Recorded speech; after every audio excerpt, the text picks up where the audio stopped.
Apa khabar semua? Dalam video ni kita nak tengok betul ke Apple ni akan keluarkan kereta dia sendiri, dan kalau betul, kereta ni akan jadi macam mana? Sebenarnya walaupun orang kata benda ni semua kabar angin, tapi company macam Apple ni memang orang perasan. Sejak 2014 lagi dia dah start rekrut lebih 1000 orang engineer untuk buat kereta, tak kira daripada dalam Apple sendiri ataupun daripada company luar. Nak buat apa 1000 orang tu kalau bukan untuk buat kereta? Betul tak? Dan memang tak dapat dinafikan, company Apple ni sangat bagus dalam menjaga diorang punya rahsia produk-produk diorang. In fact, masa iPhone yang pertama tu dilancarkan, tim yang buat software pun tak tahu macam mana rupa hardware iPhone tu sampailah last minute.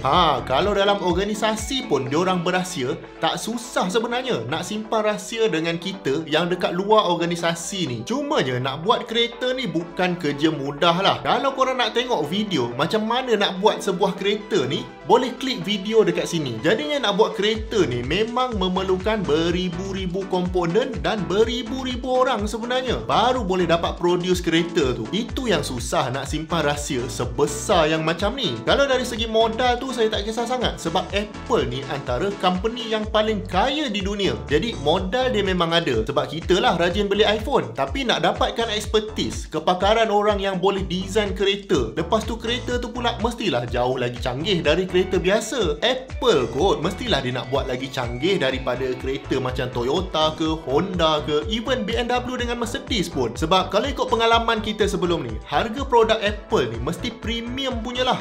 Jadi produk dia pun nak kena premium lah. Dan projek kereta Apple ni mengikut website MacRumors memang dah banyak kali sangkut sebenarnya. Mungkin sebab diorang underestimate betapa susahnya nak buat kereta ni. Jadi Apple ni walaupun diorang tu terror buat chip sendiri, contohnya macam M1 chip tu, lepas tu hardware pun diorang terror buat sendiri, tapi pengsan lah juga kalau nak buat setiap komponen dalam kereta tu sendiri. Sebab ada beribu komponen kot. Nak tak nak, diorang akan terpaksa ambil part daripada vendor, dan nak tak nak mesti kena ada joint venture dengan company lain. Sebab Apple sendiri langsung tak ada pengalaman untuk manufacture kereta. Dan memang ada report mengatakan Apple ni dia pernah discuss dengan company kereta pasal benda ni, dan salah satu dari company ni adalah Hyundai. Sebenarnya korang jangan terkejut lah kalau Apple Car nanti ada partnership dengan Hyundai. Sebab Hyundai ni memang banyak invest dekat robotics dengan AI. In fact, company Boston Dynamics yang keluarkan robot bentuk macam anjing tu, itu pun Hyundai dah beli. Jadi Apple Car ni mesti akan guna teknologi robotics dengan AI tu. Sampaikan ada orang cakap yang kereta Apple ni dia boleh jalan sendiri tanpa ada input daripada driver langsung. Maknanya tak mustahil lah kereta yang diorang buat tu nanti tak ada pedal minyak, tak ada pedal brake, even tak ada steering dengan dashboard pun. Bunyi macam tak logik kan? Tapi mana kita tahu kereta kita ni 10 tahun lagi rupa dia macam mana, betul tak? Sebab tu pada tahun 2017 macam tu, CEO dia Tim Cook memang sebut yang Apple ni tengah develop software untuk autonomous driving. Walaupun dia tak sebut lah yang Apple tengah buat kereta sendiri, tapi kita tahulah yang sedikit sebanyak Apple ni memang ada teknologi autonomous driving ni. Cuma teknologi apa tu tak disebut secara detail.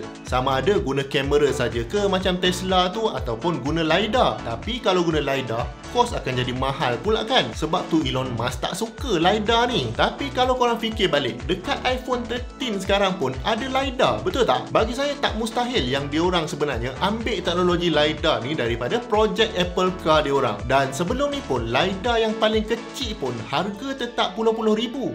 Tapi sekarang diorang dah kecilkan LiDAR tu jadi sangat kecil dan boleh masukkan dalam phone diorang. Memang betul, tak adalah accurate mana pun LiDAR dalam iPhone 13 tu, tapi cukuplah sebagai proof of concept untuk mini LiDAR. Satu lagi cabaran untuk buat kereta ni adalah projek ni dia memang memerlukan space yang sangat besar. Nak kena ada gudang. Dan satu lagi, kalau diorang dah develop autonomous technology contohnya, kereta tu mesti nak kena test kan? Nak test pula dekat mana? Mestilah test dekat atas jalan raya, betul tak? Jadi memang orang akan nampak kalau ada kereta yang pelik-pelik lalu depan rumah diorang. Dan inilah yang berlaku pada Apple. Walaupun kereta yang diorang guna tu kereta biasalah, macam kereta Lexus contohnya, tapi kereta ni dipasang dengan macam-macam alat yang pelik-pelik untuk bagi dia function sebagai autonomous car. Jadi memang orang perasan yang Apple ni dah lama test teknologi yang diorang ada untuk kereta ni. Kemudian ada juga satu cerita di mana ada seorang pekerja dekat Apple ni, dia email Business Insider kata yang projek ni akan challenge Tesla, dan dia cakap yang memang dah ramai pekerja Tesla lompat kerja pergi dekat Apple sebab projek ni terlalu menarik untuk dibuat. Kemudian tu adalah juga orang-orang top-top dari Mercedes-Benz R&D pun join juga Apple. Dan ada juga masalah-masalah yang projek Apple Car ni hadapi sebelum ni. Contohnya diorang punya ketua projek yang asalnya datang dari Tesla, tapi bila dia pindah ke Apple, dia berhenti kerja pula. Jadi projek ni pun delay sebab boleh kata dia ni orang penting jugalah. In fact memang dah banyak kali tukar leadership pun projek Apple Car ni, dan Apple ni pun terkenal dengan kebolehan dia untuk upah orang-orang yang hebat-hebat tak kira dekat mana pun orang tu tengah kerja sekarang ni. Jadi company macam Tesla, Volvo, Daimler, General Motors dan macam-macam lagi company otomotif yang